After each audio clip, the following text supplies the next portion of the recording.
Exercise A. Meaning from context. Page 164. 1. Corinna wants to be an archaeologist when she's older. She's interested in the past. 2. Dr. Jabali claimed to have solved the problem, but other scientists rejected his ideas. 3. The explorers needed to construct a tunnel to reach the ancient settlement. 4. We live in an era of computers and mass communication. 5. Some mysterious objects were found in the region. Experts don't know what they are. 6. Today, many people are trying to live a simpler life with fewer possessions. 7. The monthly rent for an apartment in this city ranges from $1,500 per month to $3,000. 8. The markings on the walls of the ancient building represent birds and animals. 9. Some symbols are used around the world. For example, a heart is a symbol of love. 10. Matt tried to repair his bicycle, but he didn't have the right tool, so he took it to a shop. Listening. Was it a toy? Exercise B. Main ideas. And Exercise C. Details. Pages 166 to 167. Good morning, everyone. In today's lecture, we're going to look at some items from the past that archaeologists have found which have left everyone wondering, what on earth was it? Let's get started. For our first item, we go to Costa Rica, a small country in Central America. There, you'll find around 300 stone bulls. They range in size from 6 or 7 centimeters to over 1.8 meters in diameter and weigh up to 14 metric tons. Researchers assume that each bull was made by shaping a block of stone into a bull with a heavy tool. The shape was made perfect by polishing the stones with sand. Experts think the stones must have been created by the Tequis people. They were a sophisticated civilization that lived in the era between 300 CE and 1550 CE. In other words, this civilization existed before Spanish settlers arrived in Costa Rica. The stones were discovered in the 1930s, when the land was cleared for growing bananas. Now, they are a national symbol of Costa Rica. But what were they? No one really knows. But researchers suggest they might have led the way toward the house of a leader. Some researchers suggest that the position of the stones represented the sun, moon, and planets. I've actually visited the site, and I'm pretty sure this is correct. Next, we travel to Egypt, and here we find the Saqqara bird. If you look at the picture, you can see that this is a small wooden bird. Researchers discovered it in 1898.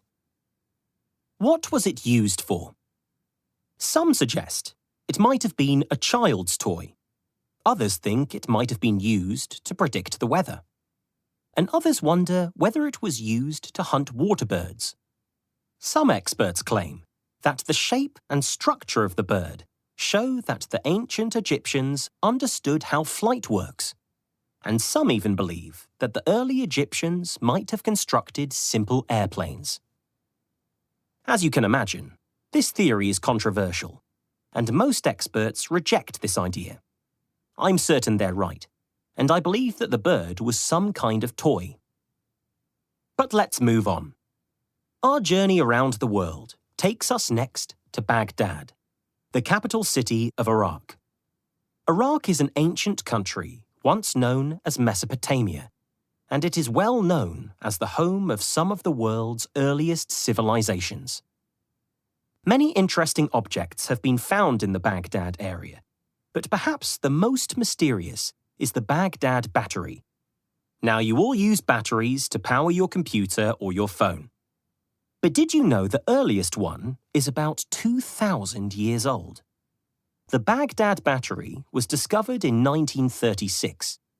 It's a small jar made of clay or earth, and if you look closely, you'll see that it held a metal rod.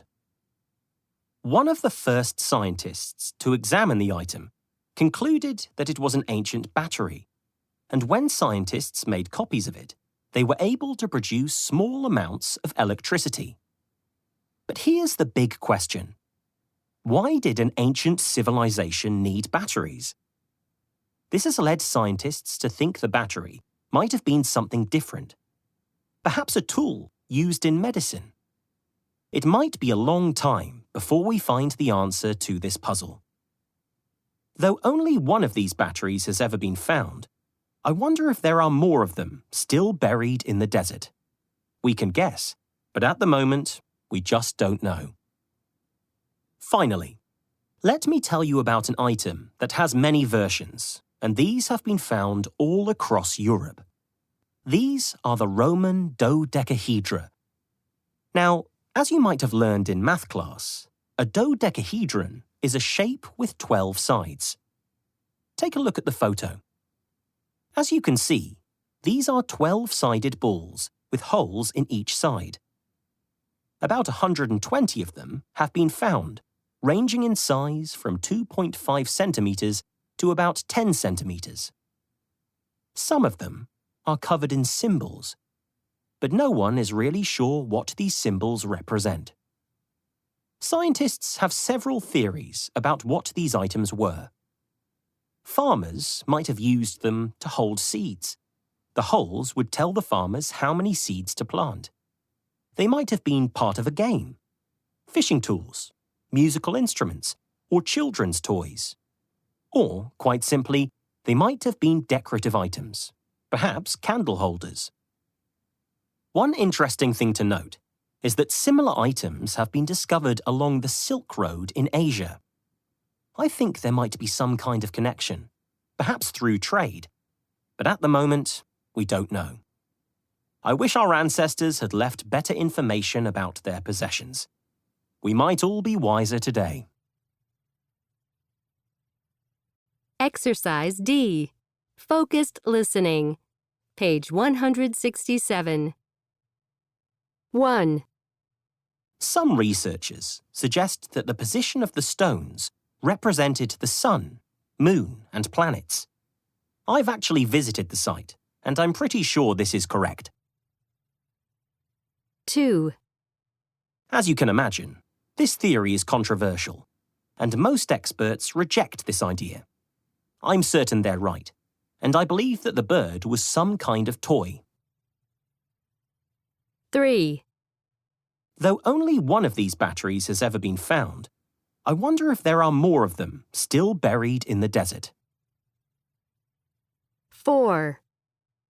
One interesting thing to note is that similar items have been discovered along the Silk Road in Asia. I think there might be some kind of connection, perhaps through trade, but at the moment, we don't know.